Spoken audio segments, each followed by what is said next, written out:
네, 안녕하십니까. 독일 PM 이너비 그룹에서 사업하고 있는 PT 박인혜입니다.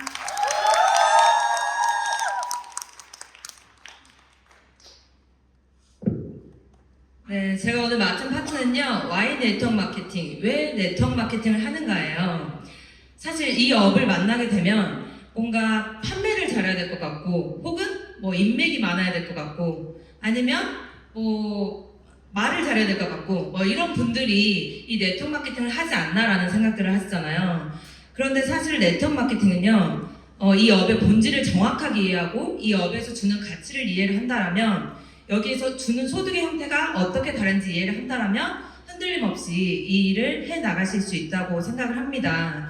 그래서 오늘의 이 시간이 왜 네트워크 마케팅이어야만 되는지 그 부분을 검토하실 수 있는 시간이 되실 거라고 생각을 하고요. 제가 참고로 열정이 막 올라오면요 좀 말이 빨라지고요 목소리도 커요. 그렇기 때문에 제가 그리고 PPT가요 회사 그 방향성과 맞춰가지고 그 심플 석세스풀이거든요.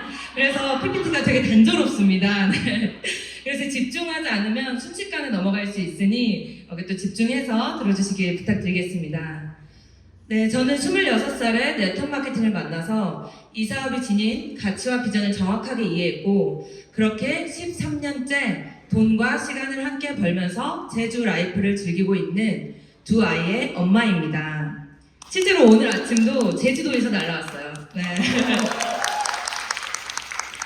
어쩌면 선입견이 있을 수 있는 이 일을, 누구는 기피할 수도 있는 이 일을 저는 왜 14년째 하고 있는지 제 이야기를 간단히 나눠보도록 할게요. 제가 네트워크 마케팅을 만났던 배경과 계기에 대해서 말씀을 드리겠습니다. 저는 소득 경제 활동을 하고 나서요, 여기에서 이제 SK 브로드밴드라는 이 회사에서 영업직에서 고소득을 받게 돼요. 그래서 네트워크 마케팅을 만나기 전에 이 업을 진행을 했는데요. 그런데 돈은 많이 벌어서 주변에서 뭐 부러움을 살 수는 있었지만, 저는 돈을 많이 벌면 벌수록 한켠에 불안함이 커졌어요. 누군가는 돈을 많이 벌면 해결되는 거라고 생각을 하겠지만, 제 마음 한켠에서는요, 돈을 많이 벌어도 갈증이 해소되지 않더라고요. 그 이유가 뭐였나 보니까, 제 시간은 유한한데 내가 언제까지 이렇게 건강해서 이 일을 할 수 있을까? 혹은 내가 결혼해서 아이를 낳으면 또 이 일을 계속 영위할 수 있을까? 라는 생각들이 제 머릿속을 지배하게 돼요. 그래서 돈을 벌면서도 계속 불안한 마음이 있었고요. 그래서 막 도구들을 찾기 시작했어요. 그리고 그 전에 앞서 저는요, 원하는 삶이요, 너무 뚜렷했어요. 어떤 삶을 살고 싶다, 어떤 모습이 되고 싶다, 이런 게 너무 뚜렷했었거든요. 그랬는데, 그래서 사이드로요, 이 일을 하다가 사이드로 자영업을 하나 오픈하게 됩니다. 그런데 자영업을 왜 오픈했냐면, 제 시간은 유한하기 때문에 저 같은 시간을 여러 명을 고용을 하게 되면 저에게 조금 자유가 있을 줄 알았어요. 그렇게 해서 그런 마음으로 시작을 했는데, 자영업 해보신 분들은 공감을 하실 거예요. 자영업을 하면 그 직원분들을, 장사가 잘 되면 직원들을 많이 써야 되고, 그러면 인건비가 많이 나가게 됩니다. 어떤 날은요, 그 직원들보다 사장님이 못 가져가는 달도 있어요. 그 자영업 하시는 분들 공감하시죠? 그런데 또 직원 장사가 뭐 안 되면 안 되는 대로 매출에 대한 스트레스. 그래서 저는 여러 가지 직업들을 통해서 제가 돈에 대한 뭐 이런 생각들이 조금씩 바뀌어나가기 시작을 해요. 그러다가 뭔가 그럼에도 불구하고 원하는 삶이 너무 분명했는데, 어떤 직업을 선택해야, 어떤 돈을 벌어야 내가 원하는 삶을 살 수 있을까에 대한 고민이 깨지지 않았을 때 제가 서점으로 달려가게 됩니다. 뭔가 책에는 그 대안이 있지 않을까? 방법이 있지 않을까? 이런 것들 물음표를 가지고 서점을 가게 됐고, 거기에서 이제 책 2권을 만나게 돼요. 첫 번째는 부자 아빠, 가난한 아빠라는 그 책인데요. 여기에서는 실제로 그 본인의 아빠는, 이 저자의 본인의 아빠는 공부 잘해야 좋은 대학 가고, 좋은 대학 가야 좋은 직장에 들어갈 수 있다, 그래야 잘 살 수 있다라고 가르쳤습니다. 그런데 친구인 아버지는 너가 잘 살려면 너가 시스템 소득을 갖고 있어야 돼, 너가 사업을 배워야 돼, 뭐 이런 것들을 가르친 거예요. 그런데 이 저자가 고민을 하기 시작했어요. 우리 아빠의 삶이 아니라 친구의 아빠의 삶이 부러운데, 선택의 폭이 넓은 이 삶이 너무 부러운데, 그래서 어떻게 할까 고민을 하다가 친구와 아버지의 삶을 따르기로 택합니다. 그래서 써낸 책이 부자 아빠, 가난한 아빠라는 책이에요. 그런데 이 책에서요, 시스템 소득에 대한 강조를 하고 있는데, 그 중에서 네트워크 마케팅을 하면은 그 부에 삼으면 넘어갈 수 있다라는 거예요. 그래서 이 내용이 나와 있기 때문에 꼭 한 번씩 읽어보셨으면 좋겠습니다. 그래서 네트워크 마케팅? 그게 뭐지? 라는 생각에 그 물음표를 갖고 있었고요. 그리고 또 한 권의 책인 파이프라인의 우화라는 책인데요. 이 책의 내용을 조금 말씀드리면, 이 물이 필요한 마을에 산 굽이굽이 넘어서 저 강에서 물을 길러오면 돈을 받는 일을 하는 두 청년이 있었어요. 근데 이 청년 둘이 계속 물을 길러 나르다가 우리가 언제까지 이 물동이를 지고 나를 수 있을까? 뭔가 우리가 이렇게 건강할 때는 지고 나를 수 있는데 어디 하나라도 썽썽하지 못하고 다치게 되면 그러면 우리 이거 못하는 거 아니야? 라는 고민에 빠졌고, 그래서 두 청년 중 한 명이 제안을 합니다. 우리 그러지 말고 물동이 나르는 것도 좋은데 여기다가 이렇게 그 파이프를 한번 구축해보면 어때? 파이프를 구축해서 거기에서 물이 나오기만 한다면 우리는 돈을 벌 수 있잖아 라고 제안을 한 거죠. 그랬더니 한 옆에 있던 친구가 야 무슨 말도 안 되는 소리야. 그냥 그럴 시간에 물동이 하나라도 더 지어야 되는 거 아니야? 우리 그냥 물동이를 3개, 4개 지자라고 이야기를 한 거죠. 그런데 그 옆에 있던 친구는 파이프가 완성이 되면 이거는 파이프라인 소득으로 돈이 경제적 자유를 누릴 수 있을 것 같은데? 라는 생각을 했고, 그래서 물동이를 지면서 하루에 1시간씩, 2시간씩 점점 늘려가며 파이프를 구축해 나가기 시작합니다. 그래서 마침내 3년 정도 뒤에 파이프가 완성이 됐어요. 그런데 두 친구 중 한 명은 파이프를 구축했고요. 한 명은 물동이를 계속 나르는 일을 지속했습니다. 그런데 3년 뒤에 이 친구가 물동이를 나르다가 건강이 악화되어서 몸져 알아눕게 됩니다. 그때 어떻게 됐을까요, 소득은? 네, 소득이 딱 끊겼어요. 일을 하지 않고 물동이를 나르지 않으니까 소득이 제로가 된 거예요. 그런데 이 파이프를 구축했던 친구는요, 수도꼭지만 틀면 물이 나왔다라는, 그래서 경제적 자유를 누렸다라는 내용을 담고 있는 책입니다. 그래서 이 책에서 주는 강력한 메시지는요, 경제적 시간적 자유를 원한다면 결국은 파이프라인을 구축해야 된다라는 강한 메시지를 담고 있어요. 이 책에서 나온 내용이에요. 그대로 캡처를 해왔는데 보통 모든 물통은 결국 마르기 마련이라는 거예요. 대부분의 사람들이 물통을 하나 지다가 부족하면요, 하나를 더 줍니다. 아니면요, 물통 크기를 키우려고 자격증을 따기도 하고요, 뭔가 다른 걸 시도를 하죠. 그런데 그 관점에서 한번 다시 바라보셔야 된다는 거예요. 내가 물동이를 하나 더 주려고 하는 건 아닌지, 물동이를 키우려고 하는 건 아닌지. 그래서 저도 그때 깨달았어요. 제가 결국 자영업을 했던 직장을 다녔던 뭘 하려고 소득의 크기를 계속 키우려고 했던 것들이 모두 물동이를 하나 더 지는 행위였구나. 그래서 사회적으로 선망하는 직업인 변호사나 의사나 이런 분들도 결국 물동이의 크기가 큰 거지, 내가 손 떨면 의사는 시술을 멈춰야 돼요.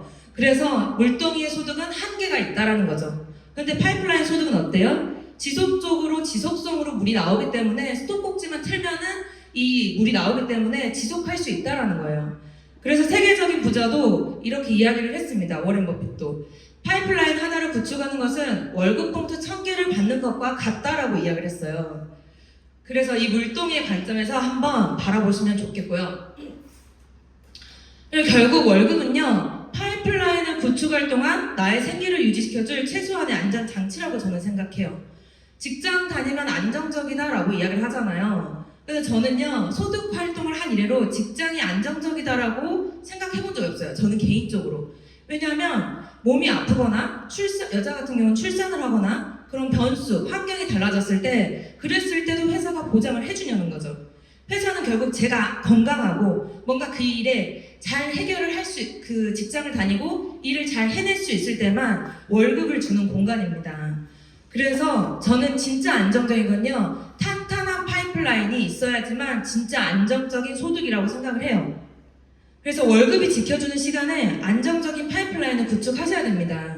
시간이 나면 하는 게 아니라 시간을 내서라도 파이프라인은 건강할 때 시간을 내서라도 만드셔야 된다고 생각을 합니다.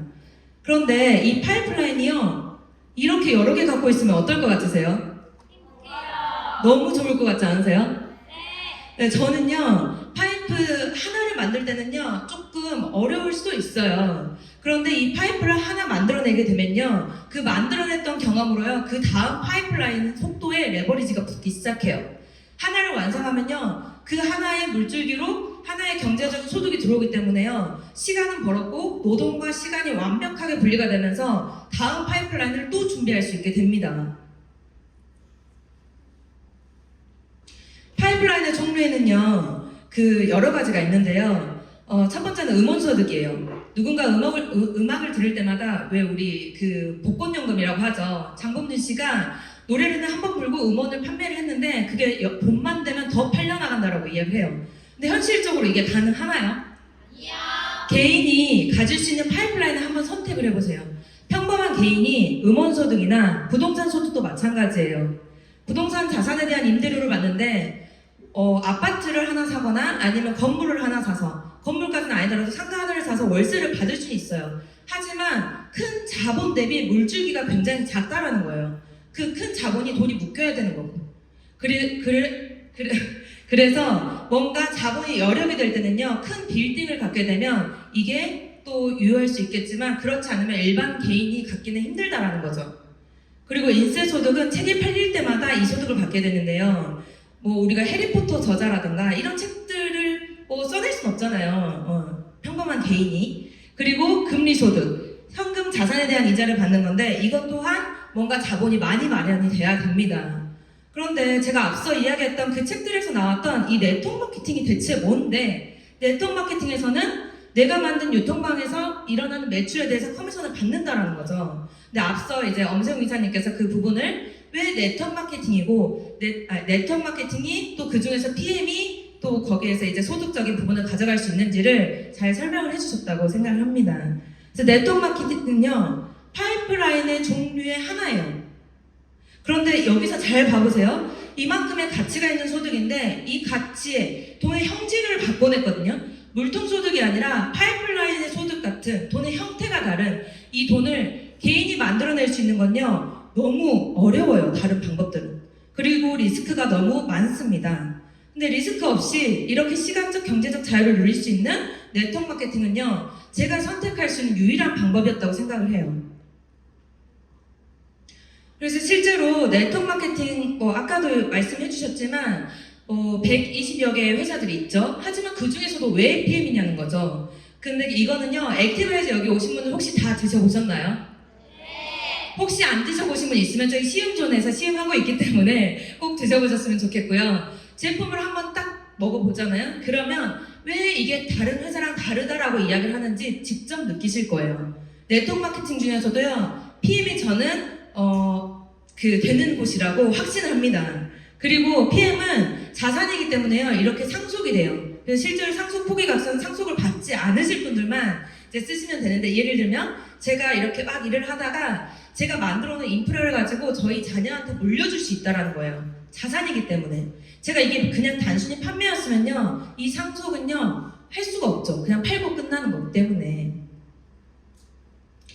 네, 그래서 제가 이 PM을 만나서, 네트워크를 만나서 PM을 만나서 살고 있는 삶에 대해서 영상으로 한번 준비해봤습니다. 이 안에 효과가 배겨가지고 오늘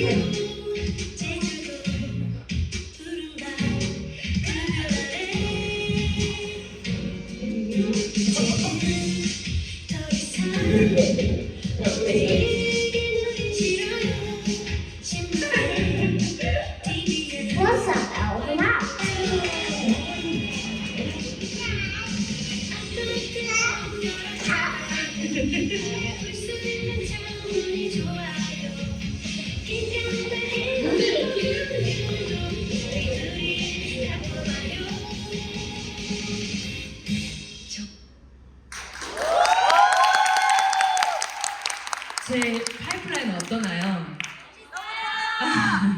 감사합니다. 네, 정말 개인이 돈의 형태를 바꾸면요, 삶의 패턴이 바뀐다고 생각을 해요. 저희 제주 살이하고 있는 가족 사진인데요. 저는 제주도 땅에 가면서 되게 불안했어요. 내가 어떤 일을 해서 먹고 살아야 되지? 자영업을 한다라면 되게 국한적일 거고, 직장을 다녀도 직업이 많이 없는데 제 직장에는 뭘 해야 될까 고민하던 중에 PM을 정말 선물처럼 만났습니다. 그리고 저는 아직 성공한 사람은 아니에요. 저는 제가 있는 목표에 향해서 달려나가고 있고, 그런데 이 네트워크 마케팅이 좋은 건, PM이 좋은 건, 이 제가 달려나가는 목표에서 그 과정의 소중한 시간들 또한 잃어버리지 않을 수 있다라는 점이에요. 그래서 저는 이 PM이 정말 한 줄기 빛처럼 만났거든요. 그래서 여기 오신 분들도, 처음 오신 분들도 있겠지만, 오늘의 제 강의를 통해서 이 네트워크 마케팅이 어떤 일인지 정확하게 이해를 하시고, 또 이 PM이 주는 가치를 제대로 받으시는 시간이 되시길 바라면서 이상 마치도록 하겠습니다. 감사합니다.